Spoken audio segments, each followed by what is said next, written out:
우리에게 주시는 거룩한 말씀은 예레미야 15장 15절로 21절 말씀입니다. 예레미야 15장 15절로 21절 말씀을 받들어 읽을 때에 거룩하신 하나님의 음성을 들으시기를 간절히 기원합니다. 여호와여, 주께서 하시오니 원하건대 주는 나를 기억하시며 돌보시사 나를 박해하는 자에게 보복하시고 주의 오래 참으심으로 말미암아 나로 멸망하지 아니하게 하옵시며 주를 위하여 내가 부끄러움 당하는 줄을 아시옵소서. 만군의 하나님 여호와여, 나는 주의 이름으로 일컬음을 받는 자라. 내가 주의 말씀을 얻어 먹었사오니 주의 말씀은 내게 기쁨과 내 마음의 즐거움이오나 내가 기뻐하는 자의 모임 가운데 앉지 아니하며 즐거워하지도 아니하고 주의 손에 붙들려 홀로 앉아싸우니 이는 주께서 분노로 내게 채우셨음이니이다. 나의 고통이 계속되며 상처가 중하여 낫지 아니함은 어찌 됨이니까?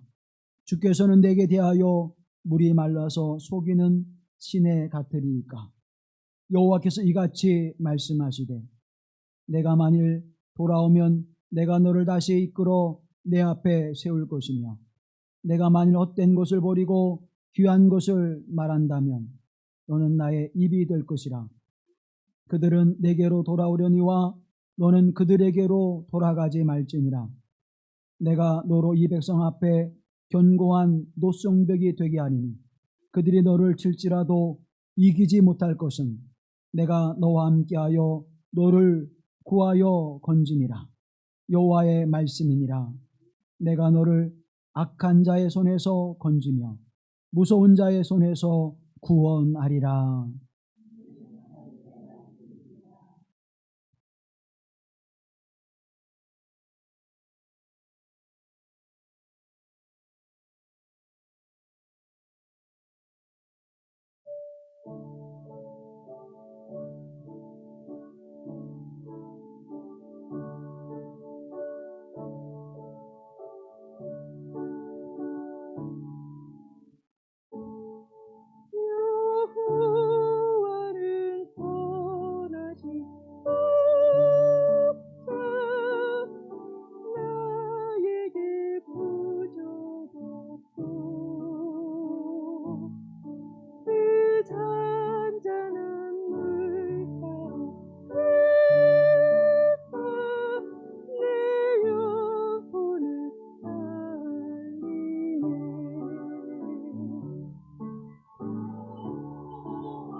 아멘. 우리도 예수 그리스도의 은혜와 평화가 우리 가운데 여러분의 가정과 삶 가운데 함께 하시기를 간절히 기원합니다. 오늘 부분의 말씀을 보면 예레미야의 고통과 탄식 그리고 하나님의 위로의 말씀이 증거되는 것을 보게 되어집니다. 15절로 18절 말씀은 예레미야가 당한 고통의 순간과 그리고 불행한 삶의 모습을 탄식하며 하나님 앞에 부르짖는 기도의 내용이 나오고 19절로 21절의 말씀 속에서는 그 예레미야의 탄식과 기도에 대한 하나님의 말씀과 응답, 곧 하나님의 위로하시는 소망의 말씀이 담겨 있는 것을 보게 되어집니다.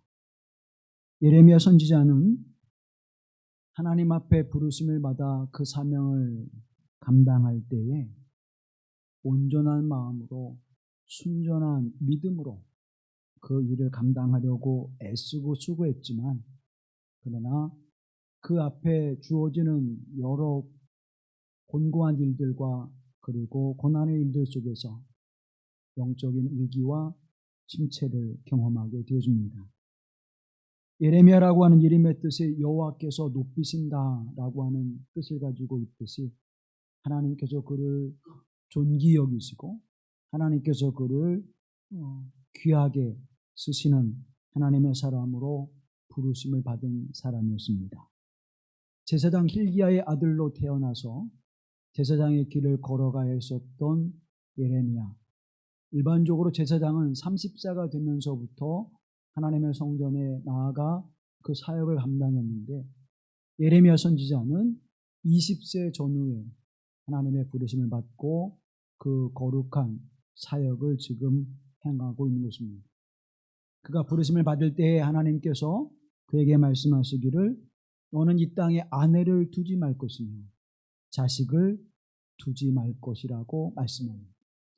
아내를 그리고 자녀를 두지 말고 온전히 내가 너에게 맡겨진 사역을 감당하라고 말씀하셨고 예레미야 선지자는 이 말씀에 순종하여 신실하게 하나님의 말씀을 선포합니다. 그는 원래 겁이 많고 수줍이 많은 그리고 조용한 성품의 사람이었습니다. 이러한 예레미야가 하나님의 말씀을 선포할 때 이제 너희는 하나님께로 돌아오지 않으면 멸망하게 될 것이라. 너희가 회개치 않으면 하나님께서 너희를 심판하시고 너희를 바벨론에 넘겨 주실 것이라. 이 말씀을 선포하는 예레미야의 마음은 굉장히 힘들었을 것입니다. 하나님의 말씀을 선포하라 하셨기에 그가 말씀을 선포하지만 그러나 그 말씀을 전할 때 여러분 우리가 이 어려움과 고난 속에 있지만 하나님께서 우리를 반드시 건져주시고 위로해 주시고 힘을 더해 줄 것입니다. 우리가 저 큰 대적을 물리치고 우리가 승리를 거두게 될 것입니다. 이런 어떤 소망과 위로와 힘의 말씀을 전한다면 많은 사람들이 아멘 아멘 하겠죠. 사랑하는 여러분, 여러분의 가정에 하나님의 복이 임하셔서 행하는 일마다 형통케 하시고 강건하게 세워주시고 모든 질병과 고통과 죄사슬에서 우리를 끊어주시고 우리를 영원한 하나님의 나라와 생명 가운데로 인도하여 주셔서 여러분의 삶에 풍성한 은총과 물질의 풍요함과 그리고 자녀들의 형통함이 있게 될 줄로 믿습니다. 그러면 우리가 아멘 한단 말이죠. 근데 사랑하는 여러분, 지금 여러분의 행실을 돌아보십시오. 하나님 앞에 진실함과 거룩함으로 살아가는 모습입니까? 여러분의 삶이 하나님이 기뻐하시는 거룩한 삶입니까? 여러분 마음을 다하여 뜻을 다하여 힘을 다하여 하나님을 사랑하고 우리의 이웃을 사랑하며 살아가고 있습니까? 정말 하나님 앞에 자원하는 마음으로 힘에 부치도록 하나님 앞에 예물을 드리며 신실한 믿음으로 하나님 앞에 맡겨진 사역을 감당하고 있습니까? 그렇지 않으면 여러분에게 하나님의 심판과 재앙이 내릴 것입니다. 아멘 안 하잖아요. 그러니까 이 예레미야 선지자가 그 말씀을 전할 때 얼마나 힘들었겠어요. 그리고 마음이 여린 사람이었고 조용한 사람이었고 그런 사람이 그 말씀을 전할 때 얼마나 힘들었습니까? 그럼에도 불구하고 예레미야 선지자는 진실한 마음으로 마치 자기의 형제와 자매들을 위해서 그렇게 간구하고 권면하듯이 하나님의 말씀을 선포합니다. 그 간절한 마음이 예레미야 9장 1절에 나타나는데 어찌하면 내 머리는 물이 되고 내 눈은 눈물 근원이 됐고 죽임을 당한 딸 내 백성을 위하여 주야로 울리로다. 주야로 자신의 눈물을 흘리는 예레미야 선지자의 그 간절한 모습을 보게 되었습니다. 주야로 눈물을 흘리며 주야로 그를 위해서 하나님 앞에 부르짖고 그 말씀을 선포하며 진실한 마음으로 그를 위해서 기도하고 또 그들을 위해서 함께하는 예레미야 선지자의 모습을 보게 되었습니다. 이와 같은 반응에 사람들이 당신의 말씀이 옳도다. 당신의 말씀이 하나님의 말씀 온전히 전하는 말씀인 줄로 내가 압니다. 하나님의 말씀입니다. 그리고 고백하고 하나님께 돌아오기는커녕 그 백성들의 모습은 싸늘했습니다. 오히려 그렇게 말씀을 전하는 예레미야 선지자를 통하여 그들은 화가, 분노가 일어나고 그 예레미야 선지자를 향해서 생명을 위협하게 되었습니다. 그가 태어난 고향 예루살렘에서 조금 떨어진 아나돗이라고 하는 곳에서 그 고향 사람들은 예레미야 선지자를 죽이고자 하는 위협을 가했습니다. 또 여호와김 왕 때에는 하나님의 성전뜰에 나가 하나님의 심판의 말씀을 전할 때에 사람들이 예레미야의 생명을 위협하는 일이 생겼습니다. 시드기야 왕 때는 하나님의 말씀을 전할 때에 그의 말씀을 듣고 분노하는 이들이 예레미야 선지자를 시위대 뜰에 있는 우물에 가두어서 그를 곤고한 일에 처하게 되고 그는 죽음의 위협을 맞게 되어집니다. 그런 일들이 계속 반복되어지면서 이 예레미야 선지자는 영적으로 위기를 맞게 되어지고 하나님 내가 차라리 나지 않았으면 좋았을 텐데 하면서 그 출생에 대해서 저주할 정도로 탄식하는 그러한 자리에 놓이게 되어집니다. 하나님의 사역을 이룰 때에 그 일의 열매가 맺혀지게 되어지고 하나님의 사역을 이룰 때에 그 기쁨의 은총이 충만해지게 되어지면 사람들은 어떻게 되어지죠? 그 일을 행하면서 기쁨이 있을 거예요. 내가 이렇게 했을 때 이런 열매가 맺혀지는구나. 내가 이렇게 헌신하고 섬기고 봉사했을 때에 이런 생명과 구원의 열매들이 맺혀지는구나. 하나님의 교회 공동체에 이런 사역의 열매가 맺혀지는구나. 기쁨으로 그 사역을 감당할 텐데 그렇지 않게 될 때는 우리도 때로는 낙심하게 되고 때로는 실망하게 되어지죠. 거기서 더 나아가 핍박하는 일들이 생기게 됩니다. 우리를 위협에 빠뜨리게 되어지고 생명을 위협하는 일들이 오게 되어지면 우리는 거기에서 벗어나지 못하고 좌절과 절망을 경험하면서 영적인 침체를 경험하게 될 것입니다. 사랑하는 여러분, 우리가 영적 침체를 경험하게 될 때에 우리의 삶의 모습을 다시 한번 돌아보며 말씀 앞에 우리의 삶의 모습을 다시 세워야 합니다. 21세기의 영적 지도자라고 불려지는 존 파이퍼라고 하는 목사님이 영적 침체를 극복하라라고 하는 책에서 영적 침체가 오는 통로와 그것을 극복하는 방법을 우리에게 말씀해 주고 있습니다. 영적 침체가 오는 첫 번째 통로는 몸의 질병과 장애가 올 때 우리는 영적인 침체를 경험하게 된다고 말합니다. 그래서 우리의 감정이, 우리의 몸이 안 좋으면 감정도 우울해지고 또 힘도 나지 않게 되어지고 그러면서 우리의 생각과 감정이 축 처지게 되고 가라앉게 되는 모습을 가져옵니다. 그래서 모든 것들을 부정적으로 보게 되죠.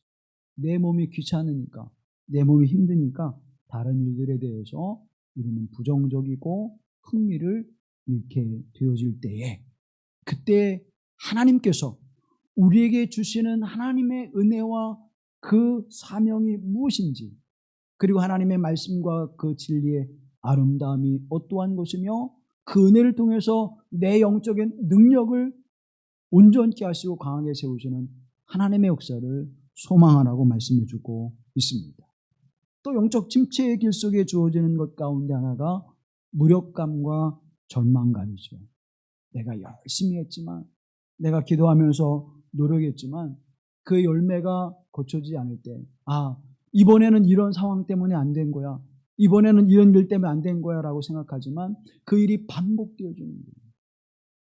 기도하는 일에 열매가 없고, 또 하나님의 말씀에 순종하는 일에 부딪히면 뒤로 물러서게 되어지고 타협하게 되어지고, 그런 순간들이 올 때마다 우리는 무력감과 절망감을 경험하게 되어집니다. 그때에 하나님의 지혜로우심과 강한 손이 나를 붙들고 있음을 확신하면서 하나님 앞에 영적 침체를 극복하라고 권면합니다. 또 우리의 영적 침체가 오는 그 모습은 삶의 기쁨과 감사가 없을 때 나는 영적 침체가, 그리고 영적 위기에 놓여져 있는 것입니다. 그런데 우리는 큰 거에 대해서는 감사하게 되죠. 큰 일에 대해서는 우리가 감사를 잘해요. 그러나 사소한 일에, 작은 것에 감사가 없을 때에는 이미 영적 위기에 놓여져 있는 것입니다. 내가 오늘 하나님 앞에 건강한 몸으로 예배하는 자리에 나올 수 있는 것 감사한 거죠. 내가 하나님의 말씀을 듣고 믿음으로 살아갈 수 있도록 은혜를 베풀어 주신 것 감사한 일입니다. 근데 우리는 이걸 감사라고 생각하지 않아요. 그냥 늘 일상 속에 있는, 주일이 오면 예배를 드리고 예배를 드리면 말씀이 선포되어지고 그 예배하는 그 예배 속에 기도와 찬양, 또 하나님께 영광 돌리는 일이 늘 있기 때문에 우리는 늘 그렇게 있는 것처럼 생각이 되어집니다.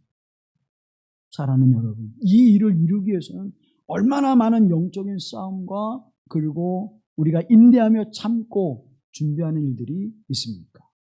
굉장한 준비가 있어요. 그런데 우리는 그 사소한 것에 대해서 감사하지 못합니다. 그리고 기쁨과 감사를 잃어버립니다. 사소한 것에 대해서 입술로 드려지는 감사가 아니라 내 마음의 진정한 모습으로 하나님의 은혜로 채워져 감정을 실어서 주님께 드려지는 감사로 이 모든 일들을 극복해 나갈 수 있게 되기를 간절히 권면합니다. 또 우리가 영적 위기와 침체를 맞게 되어지는 이유는 고백하지 않는 죄를 가지고 살아갈 때 우리에게는 영적 침체와 위기가 온다는 것입니다. 하나님 앞에 내가 죄가 있는데 그 죄를 고백하지 않아요. 또 그 죄에 대하여 묻은 인생을 살아갑니다. 내가 죄를 범하여도 죄를 짓는 것인지, 또 내가 죄를 졌음에도 불구하고 그 죄를 하나님 앞에 철저하게 회개하지 않고 그냥 그렇게 살아가게 되어질 때에 우리의 영적인 위기와 침체가 찾아오게 되어진다고 하는 사실입니다. 그러므로 죄를 지을 때마다 그 죄를 우리의 삶 속에서 지워내도록 힘써야 합니다. 우리가 손이 더러우면 어때요? 그때 씻지요. 또 우리가 밥을 먹을 때에 그 그릇에 담아 이제 밥도 내고 반찬도 내고 국도 내는데 그 그릇들이 더러우면 그때 어때요? 씻어내잖아요. 그런데 우리의 영혼은 죄를 지을 때마다 하나님 앞에 그 죄를 고백하고 씻어내고 있습니까? 덕지 묻은 모습으로 하나님 앞에 나와서 그래도 은혜를 받겠다고, 그래도 하나님 앞에 복을 받겠다고 나와서 그 죄는 덕지 묻고 더럽고 더러운 냄새 나는 모습으로 나와 앉아 있음에도 불구하고 우리는 그 죄를 하나님 앞에 고백하고 있지 못하다는 거예요. 그때 우리에게 영적인 위기와 침체가 온다고 말하고 있습니다. 그때 그 더러운 죄를 깨끗이 씻으라고 권면합니다. 마지막으로 자기중심적 삶을 살아갈 때 내 생각, 내 뜻, 내가 바라는 것, 내가 원하는 것을 앞에 두고 살아갈 때에 우리의 사고는 영적 사고가 아니라 육적 사고가 되어지고 편협한 인생의 모습을 살아가게 되어진다고 하는 사실입니다. 이때 하나님께서 내게 주신 하나님의 소망, 하나님께서 내게 주신 비전이 무엇인지를 기억하고 그것을 향해서 달려나가라고 말씀합니다. 그렇지 않으면 오늘 예레미야 선지자가 하나님 앞에 내가 차라리 나지 않았으면 좋았을 텐데 내가 나가지고 이 땅에서 이렇게 고난을 받습니까? 내가 차라리 하나님을 알지 못했으면 좋았을 텐데 하나님을 알아가지고 하나님께서 내게 준 사명을 감당할 때 주님 이런 수치와 멸시와 천대를 받고 내가 살아야 되겠습니까? 내가 다른 일을 하는 것도 아니고 하나님의 사역을 이루어가는데 주님 이 사역에 열매가 없으니 이게 무슨 일입니까? 그러면서 영적인 침체를 경험하게 되어집니다. 그 고백이 15절 말씀이에요. 함께 보시죠. 여호와여 주께서 아시오니 원하건대 주는 나를 기억하시며 돌보시사 나를 박해하는 자에게 보복하시고 주의 오래 참으시로 말미암아 나로 멸망하지 아니하게 하옵시며 주를 위하여 내가 부끄러움 당하는 줄을 아시옵소서. 아멘. 뭐라고 고백하는 거예요? 내가 지금 주님 때문에 박해와 저주를 받는 자리에 있습니다. 이거 기억해 주세요. 내가 온갖 박해에 시달리면서 고통스러워하고 있습니다. 이거 기억해 주세요. 오늘 나를 박해하고 나에게 위협을 가하며 나를 해하는 이들을 하나님 기억하시고 그 원수를 좀 갚아주세요. 하나님 이 일들을 오래 참지 마시고 속히 그들을 멸하시고 나를 그 속에서 건져내 주십시오. 마지막으로 이 모든 수치와 그리고 고난당함은 나의 잘못이 아니라 하나님의 일을 하는 사역 속에서 이루어지는 것이니 내 이 고난과 아픔을 하나님께서 잊지 마시고 기억해 주십시오. 이게 예레미야 선지자의 고백이에요. 사랑하는 성도 여러분, 예레미야 선지자나 우리나 별반 다르지 않잖아요. 하나님, 내가 다른 일을 하는 것도 아니고 주의 사역하는 것입니다. 내가 다른 일을 하는 것도 아니고 하나님의 교회를 위해서 헌신하고 봉사하는데 하나님, 이런 열매들이 거쳐지게 되면 이게 어떤 일입니까? 왜 내게는 기쁨과 감사와 행복한 일들이 있지 않고 눈물을 흘리며 기도하는 일들만이 우리에게 주어집니까? 사랑하는 성도 여러분, 이런 영적 위기와 침체가 올 때 우리는 어떻게 해야 될까요? 그때 하나님은 예레미야 선지자에게 이렇게 말씀합니다. 19절 말씀해 보면 여호와께서 이같이 말씀하시되 내가 만일 돌아오면 내가 너를 다시 이끌어 내 앞에 세울 것이며 내가 만일 헛된 것을 버리고 귀한 것을 말한다면 너는 나의 입이 될 것이라. 그들은 내게로 돌아오려니와 너는 그들에게로 돌아가지 말지니라. 이 말씀을 표준세번역으로 다시 한번 다 같이 보겠습니다. 나 주가 말한다. 내가 돌아오면 내가 너를 다시 맞아들여 나를 섬기게 하겠다. 또 내가 천박한 것을 말하지 말고 귀한 말을 선포하면 너는 다시 나의 대변자가 될 것이다. 너에게로 돌아와야 할 사람들은 그들이다. 내가 그들에게 돌아가서는 안 된다. 아멘. 다시 하나님 앞으로 돌아오는, 내가 만일 하나님께로 다시 돌아오면 내가 다시 너를 세울 것이다. 여러분, 영적 위기가 있다고 하는 것, 그건 뭘 이야기하냐면 내가 하나님으로부터 지금 뭐예요? 떨어져 있다는 거예요. 내가 하나님으로부터 멀리 있다는 거예요. 근데 우리 그것을 모를 때가 많습니다. 기도가 그저 습관적인 기도가 될 때, 예배가 그저 습관적인 예배가 될 때, 하나님의 말씀이 그저 습관적으로 내가 읽혀지게 될 때, 이 모든 삶의 모습 속에 이미 난 하나님으로부터 멀어져 있는 거예요. 이제부터 영적 위기가 오니까 내가 조심해야지가 아니라, 내가 깨어 있어야지가 아니라 이미 뭐예요? 하나님부터 멀어져 있는 거예요. 사랑하는 성도 여러분, 그래서 하나님 말씀합니다. 내게로 돌아오면 내가 너를 다시 온전하게 세울 것이다. 나를 잘 섬기는 자로 세울 것이라고 말씀하고 있습니다. 우리는 이 시대를 따라가면서, 이 시대와 가치를 따라가면서 영적인 위기와 침체가 오는데 우리는 그것을 깨닫지 못하게 되죠. 교회가 세상을 쫓아가면 이미 타락한 것입니다. 성도가 세상을 따라가면 이미 타락한 거예요. 성도의 생각과 삶 속에 세상 것으로 채워지게 되면 이미 그는 타락한 거예요. 타락한 조짐이 보이는 것이 아니라 타락한 거예요. 그러면 오늘 우리 교회 공동체가 존재하는 이유는 무엇입니까? 하나님의 말씀과 그 말씀의 언약을 붙들고 믿음에 서야 되는데 그 삶의 모습을 살아내지 못하고 있다면 이미 교회는 타락한 거예요. 사랑하는 성도 여러분, 내가 하나님 앞에 서야 될 존재 이유를 분명히 아시고 하나님께서 나를 통해서 이루고자 하시는 하나님의 선하신 뜻에 신실하고 성실하게 함께하는 하나님 백성들이 되어질 간절히 권면합니다. 아브라함이 99세 때에 하나님이 그에게 찾아오셔서 나는 전능한 하나님이라, 엘샤다이 하나님이라, 너는 내 앞에 온전하라, 그렇게 말씀하시죠. 믿음이 없고 언약하신 약속의 말씀을 붙들고 그 말씀에 살아가지 않고 자꾸 뭐요? 자기 생각, 세상의 가치로 그 대를 이으려고 수단과 방법을 가리지 않는 아브라함의 믿음 없는 모습을 바라보시면서 하나님 그에게 말씀하시는 거예요. 너는 전능한 하나님을 믿어라. 그 믿음이 뭐냐? 그 믿음이 온전케 되어지는 것인데, 그 온전케 되어진다, 탐임이라고 하는 것인데, 이거 뭐냐면 성실함이라는 거예요. 여러분, 하나님 앞에 이 땅에 온전한 사람이 있습니까? 한 사람도 없어요. 아브라함도, 모세도, 다윗도, 사도 바울도, 그 어떤 사람도, 이 땅에 존재하는 사람들, 하나님 앞에 온전한 사람이 없어요. 그런데 하나님은 온전하라 그렇게 말씀하는 거예요. 그럼 이 온전하라고 하는 말씀은 뭐냐? 하나님 앞에 성실하라는 거예요. 하나님의 말씀의 언약을 붙들고 가면 다른 거 생각하지 않고 그것만 생각하면서 신실하게, 성실하게 가라는 거예요.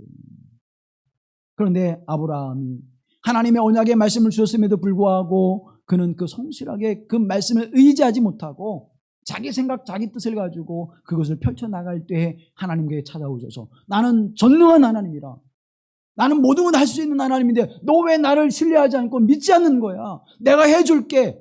내 앞에서 언약을 붙잡고 신실하게 살아가 라고 말씀하는 거예요. 결국 내 문제라는 거예요. 하나님의 능력이 없음이 아니라, 하나님의 행하지 못하심이 없음이 아니라 내 문제라는 거예요. 내가 믿음이 없으므로, 내가 하나님의 언약을 붙잡지 않으므로, 내가 하나님을 신뢰하지 않으므로 하나님으로부터 우리에게 영적인 위기와 침체가 찾아오게 되는 것입니다. 내가 내게로 돌아오면, 내가 세상 풍조를 버리고 내게로 돌아오면, 세상의 습관을 버리고 돌아오면 내가 너를 온전히 세울 것이고 나를 신실하게 섬기는 자가 될 것이며 내가 너의 입술을 통하여 나의 말을 전하는 나의 입이 되게 할 것이고 나의 대변자가 되게 할 것이고. 여러분, 대변자라고 하는 것은 어떤 역할을 하는 것입니까? 그 단체나 그 사람을 대변할 때 그 단체나 그 사람의 생각과 뜻을 그대로 전하는 거예요. 어떻게? 잘. 자기 생각이나 자기 감정이 아니라 그 단체의 생각과 뜻을 잘 어떻게 해요? 전하는 거예요. 그게 대변입니다. 그러면 저와 여러분이 하나님의 말씀과 하나님의 뜻을 잘 대변하기 위해서는 어떤 삶을 살아야 되겠습니까? 하나님의 뜻을 알아야죠. 하나님과의 친밀함이 있어야 되죠. 하나님의 감정이 어떠한 것인지 우리가 알아야 합니다. 헤아려 들을 수 있어야 합니다.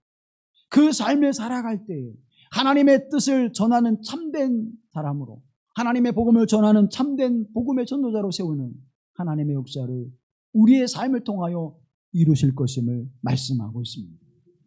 어떻게 할 때?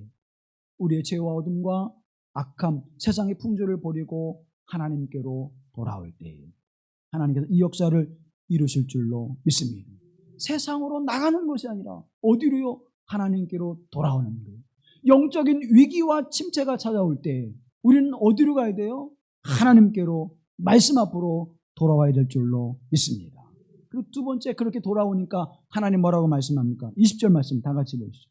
내가 너로 이 백성 앞에 견고한 노성벽이 되게 하리니 그들이 너를 칠지라도 이기지 못할 것은 내가 너와 함께하여 너를 구하여 건짐이라. 여호와의 말씀이니라. 아멘. 노성벽이 되어 견고한 노성벽이 되게 할 것입니다. 너를 칠지라도 그들이 뭐예요? 이기지 못하리라. 하나님의 말씀 앞에 돌아오니까, 하나님의 은혜의 자리에 돌아오니까, 하나님을 신뢰하며 하나님을 의지하는 자리에 돌아올 때에 세상이 나를 이기지 못하게 하시는 견고한 노성벽이 되게 하리라고 말씀합니다. 흙으로 지은 성벽은 금방 무너지죠.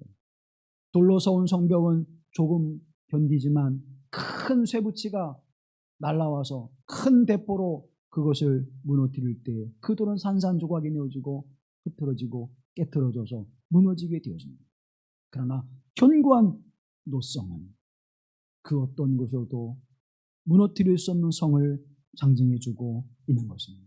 하나님께서 누구를, 하나님께로 돌아오는 자를, 하나님의 삶을 감당하는 자를 그렇게 견고하게 지켜주시고 보호해 줄 것이라고 말씀합니다.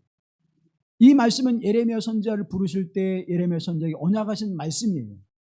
1장 18절 이하의 말씀을 보면 보라 내가 오늘 너를 그 온 땅과 유다 왕들과 그 주자들과 그 제장들과 그 땅 백성의 견고한 성읍 쇠기둥 노성벽이 되게 하였은즉 그들이 너를 치나 너를 이기지 못하리니 이는 내가 너와 함께하여 너를 구원할 것임이니라 여호와의 말씀이니라. 그들이 너를 치나 그들이 너를 핍박하고 너를 해할지라도 하나님께서 그들을 막으셔서 너로 승리케 하시리라고 하는 말씀을 주셨습니다. 임마누엘 하나님, 하나님의 언약하신 약속의 말씀이 있습니다. 저와 여러분을 구원하셔서 영원한 하나님의 나라를 유업으로 주신다고 약속해 주셨습니다. 영생의 삶을 살아갈 것이라고 약속해 주셨습니다. 우리는 그래서 이 땅에서 곤고하지만 이 땅에서 힘들지만 하나님의 사역을 감당하면서 영원한 하나님의 나라를 소망하며 영생의 삶을 소망하며 살아가고 있음을 믿습니다. 만약 그것이 없다면 하나님의 영원한 나라와 하나님의 식탁에서 함께 기뻐하며 그 잔치에 참여하게 하시는 즐거움이 우리에게 약속되지 않았다면 하나님 지금 내게 은혜를 베풀어 주세요. 지금 내게 복을 주셔서 내가 기쁘고 즐겁고 행복하게 살아가게 해주세요. 그렇게 말씀을 드리는 것은 너무나도 지극히 당연한 일일 것입니다. 그러나 이 땅의 즐거움과 기쁨은 잠시 있다 사라져버리는 것입니다. 영원하지 않은 것입니다. 거짓되고 허황된 것입니다. 그림자와 같은 것입니다. 허상과 같은 것입니다. 그러나 하나님 우리에게 진짜 참된 것을 주시기 위하여 저와 여러분이 믿음에 서게 하시고 하나님의 언약하신 약속의 말씀을 성취하여 그 약속 안에 살아가게 하시는 하나님의 은혜를 베푸실 줄로 믿습니다. 그 언약 바라봅니다. 내가 죄인됨에도 불구하고 예수 그리스도의 십자가의 은총을 통하여 나에게 죄의 사함을 허락하시고 구속의 은총을 베푸시는 하나님. 그래서 내가 하나님의 자녀가 되게 하시고 그 하나님의 자녀가 된 자들에게 하나님의 나라를 유업으로 주시는 부활의 소망과 영생의 삶을 허락하신 하나님을 내가 믿습니다. 아니 내게 그렇게 언약하신 하나님의 말씀을 내가 어떻게 해요? 믿습니다.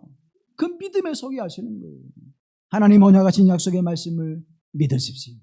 내가 너와 함께하리며 내가 너를 견고한 성읍과 같이 세우며 돌보리라고 하는 말씀을 믿으시고 오늘도 믿음의 길을 걸어갈 때 다가오는 어려움과 곤고한 일들을 능히 견뎌내고 버티는 은혜가 임하기를 간절히 기원합니다. 존 파이퍼 목사님은 영적 침체를 극복하라고 하는 책에서 이렇게 우리에게 말합니다. 우리가 어둠 가운데 있을 때 중요한 것은 우리에게 하나님을 붙들 힘이 없을 때라도 하나님이 지혜롭게 강한 손으로 우리를 붙들고 계심을 확신하는 것이다. 내가 하나님을 붙들 힘이 없을지라도 하나님은 나를 어떻게 해요? 굳게 붙잡고 계시다고 합니다. 강한 손으로 능하신 팔로 우리를 어떻게 해요? 붙들고 계시다고 하면서 잊지 말라는 그걸 확신하라는 거예요. 우리의 믿음이 겨자씨 하늘만에서 좀처럼 보이지 않을 때도 있다. 사실 하나님의 자녀들이 겪는 가장 어두운 시기는 믿음이 가라앉아 자신의 눈에 보이지 않을 때다. 하나님의 눈이 아니라 자신의 눈에 보이지 않을 때다. 그렇다. 어둠에 지나치게 억눌려 자신이 그리스도인인지 모를 수도 있다는 거예요. 그죠? 믿음이 없습니다. 하나님의 음성도 들리지 않고 믿음이 없으니까 하나님의 그 역사하심도 보이지 않고 믿음이 없어 눈을 뜨지 못한 어둠 가운데 있으니까 온통 뭐예요? 캄캄한 거예요. 그런데 하나님은 그 속에서도 함께 하신다는 것입니다. 온통 하늘이 먹구름이 껴있고 천둥치며 비바람이 칠 때에 여러분 그 구름 위에 무엇이 있습니까? 찬란한 태양이 있습니다. 그 먹구름 때문에 보이지 않을 뿐이지 그 위에는 태양의 빛이 찬란하게 비칩니다. 근데 우리는 그때 어떻게 생각해요? 아, 캄캄하구나. 아무것도 보이지 않는구나. 하나님은 나와 함께 하지 않는구나. 하나님의 음성은 천둥을 대신하는가? 그러면서 하나님 앞에 원망하고 불평하게 되어지죠. 그러나 그럴 때에 여전히 당신은 그리스도입니다. 우리는 스스로 믿음을 만들어내고 그 믿음을 거듭남의 근거로 삼음으로써 구원받는 것이 아니다. 사실은 그 반대다. 하나님께서 우리의 믿음의 기초이시며 한동안 우리의 믿음이 우리 눈에 보이지 않을 때에도 하나님께서는 거듭남의 뿌리를 지탱하고 계시며 믿음의 씨가 죽지 않도록 보호하고 계신다는 거예요. 하나님이 그 믿음을 우리에게 주셔서 그 믿음이 우리로 하여금 하나님 보게 하는 것이지, 내 믿음 가지고 하나님 보고 내 믿음 가지고 하나님의 음성 듣고 내 믿음 가지고 하나님 나라를 소망 가지고 살아가는 것이 아니라는 거예요. 그러니까 우리 안에서 믿음이 사라질 때는 어떻게 됩니까? 우리가 하나님 나라와 언약에 대한 소망도 사라지는 거예요. 그런데 하나님은 우리에게 그 믿음의 씨앗을 주셔서 하나님의 그 씨앗을 자라도록 지키시고 돌보시고 그 믿음의 씨앗이 열매 맺도록 하나님께서 함께 하신다는 것입니다. 내 믿음이 아니라 하나님의 나의 믿음을 그렇게 돌보시고 계시는 거예요. 그럴 때 우리는 어떤 기도가 필요합니까? 하나님만이 나를 도우실 수 있나이다. 주여 나를 도우소서. 나를 도우소서. 내 믿음을 하나님께서 지켜주셔서 나로 하나님을 떠나지 않게 하시고 멀리하지 않게 하시고 주의 말씀의 언약을 믿음으로 신뢰하게 하시사 오늘 내게 다가오는 고난과 어려움과 곤고한 일들 속에서 하나님을 잊지 않게 하시고 원망과 불평의 삶을 살아가지 않게 하옵소서. 그렇게 기도하게 되는 거예요. 사랑하는 성도 여러분, 내가 너와 함께하여 너를 건져내리라. 하나님이 우리와 함께 하신다고 말씀해 주시잖아요. 내가 함께 한다니까. 내가 너와 함께 한다니까. 우리 그렇죠. 운동회 때 엄마 오늘 오지? 올 거지? 엄마 꼭 오는 거야? 그리고 가다가 또 어떻게 물어볼 또 엄마 오늘 오지? 올 거지? 도시락 싸가지고 올 거지? 자꾸 물어보잖아. 우리 운동회 할 때, 국민할 때. 사랑하는 여러분, 하나님 함께 하신다니까요. 그러면 엄마가 걱정하지 마. 엄마 갈게. 시간 맞춰 갈게. 늦지 않게 갈게. 걱정하지 마. 우리 믿음이 없으니까 자꾸 뭐예요? 의심하게 되고 확인하게 되는 거예요. 사랑하는 성도 여러분, 내가 너와 함께하여 너를 건짐이라. 너의 곤고한 삶 속에서 건져내실 줄로 믿습니다. 질병에서 건져내실 줄로 믿습니다. 인생의 문제 속에서 건져내실 줄로 믿습니다. 나의 곤고한 삶 속에서 기쁨과 감사와 찬양으로 하나님께 살아가시는 은혜의 자리로 나를 반드시 건져내실 줄로 믿습니다. 그 믿음이에요. 그 믿음을 하나님께서 우리에게 줄 줄로 믿습니다. 참된 믿음이라고 하는 것은 무엇입니까? 내가 하나님께서 내게 보상을 주셔서 그 보상에 대하여 응답하면서 섬기고 나누는 것이 아니라 하나님의 뜻이 있어서 그 뜻에 순종하고자 할 때 내게 고난과 어려움과 고통스러움이 있을지라도 그거를 울며 끝내 뭐예요? 해내는 것, 그게 참된 믿음이라는 것입니다. 뭘 주셨기 때문에 하는 게 아니에요. 이미 하나님 우리에게 신령한 복을 주신 줄로 믿습니다. 이미 하나님 우리에게 영생의 삶을 주신 줄로 믿습니다. 이미 하나님은 우리에게 하나님의 나라를 주신 줄로 믿습니다. 그 은혜만으로도 우리는 갚을 길이 없는 것입니다. 그 은혜만으로도 영원한 형벌 속에 내던져질 우리를 건져내어 주셔서 죄와 죽음의 사슬을 끊어버리시고 우리에게 영생의 삶을 허락하신 하나님, 그 거룩하신 하나님 앞에 우리가 아까워할 것이 무엇이 있습니까? 내 생명이라도 주님께 드려서 이 거룩한 생명과 진리의 복음을 전하게 하옵소서. 사랑하는 여러분, 그 믿음으로 하나님 앞에 살아갈 때 우리의 삶이 더욱 성숙해지고 우리의 믿음의 부유함을 누리게 하시며 하나님의 능력을 경험하게 하실 줄로 믿습니다. 그리고 21절 이렇게 약속해 주십니다. 함께 하시죠. 내가 너를 악인들의 손에서도 건져내고 잔악한 사람들의 손에서도 구하여 내겠다. 아멘. 악인들에서 건져내시고 잔악한 사람들의 손에서도 나를 건져주시는 하나님, 그 하나님이 내가 믿는 하나님입니다. 눈물의 선지자로 불려지는 에레미야에게 하나님이 함께하셔서 그 고난과 시련과 위기를 당함에도 불구하고 하나님이 주권자가 되심을 확인해 주시고 하나님이 함께하심을 확인해 주시고 하나님이 반드시 에레미야 선지자를 지켜주시고 돌봐주실 것을 확신하게 해주셔서 그로 하나님의 사역을 감당하게 하셨던 것처럼 우리로 그 사명을 감당하게 하옵소서. 그때 우리의 삶이 더 어때요? 풍성해지는 거예요. 그때 하나님의 그 은혜가 더욱 부유함을 하나님 안에서 우리가 경험하게 되어지는 것입니다. 여러분, 윤리방정식이라고 하는 것을 혹시 들어보셨습니까? 2차 방정식, 3차 방정식, 4차 방정식 이런 건 들어봤죠. 그런데 윤리방정식이라고 하는 것을 여러분 들어보셨는지 모르겠습니다. 독일의 에이리 캐스터라고 하는 소설가가 있는데 아동문학 작가인데 이분이 쓴 파비안이라고 하는 책에 이런 이야기가 나옵니다. 시골에서 가난하지만 힘들게 일하면서 자신의 자녀를 훌륭하게 키우기 위해서 이제 도시로 유학을 보낸 어머니가 있습니다. 매달 월세를 20만 원씩 내는 그런 곳에서 이제 공부를 하고 있어요.